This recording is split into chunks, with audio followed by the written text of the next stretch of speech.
Good morning. Ngasi karna se ngase ngasi se khoi sagon se limit ko sagon se limit ki oina number sa ga number se 25 le kala da hanga pan gumba kai gumba da mani sin be be ko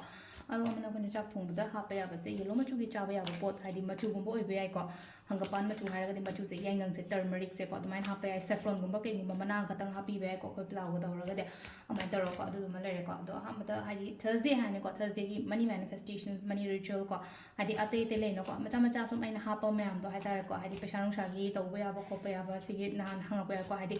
money ritual gi tawma tamda karam bunumita tawba yaga dai ka hada yaraga di sakon sen gumba kai gumba se tawbiu ko adu sakon sen se yaraga di kok tumbi daba ko pi daba ko adu duma leire aduga amana ko fishu ko ko syam ka hana tawbi banu ko ayu ne haraga di yari adu ngasai khoi nukti gi rock sol hape ka na ka khala se ba keno tawma tamda ko adu sigi numit sigi oina haraga di ko rock sol gumba kai gumba so hapi ko hadi waite numit tam ko cinnamon gumba na traga hadi turmeric gumba hapo waite matamda amukai na afaba try tawna bagi damak ta ko sidana adu sida karto hum leire ko sakon sen gi oina adu timing sa pe yenga se ko se leire ko hamba first consider second consider antraga third consider makhala se ko first kan bangai yenga se ko adi first kan bangai gi no se lai se king of cups ko just concentrate nang na tawdori ba thabak to da ko hadi focus concentration so ro phajana to bio phajana chapiyo mai pa kani ko se pot sa ani shuba se lai se ko hadi matha thara ga lai gano unga ga ko lo smai lai be ade ko hadi ya gi tabo ko ki tabo ma am to hai tar ko adu ta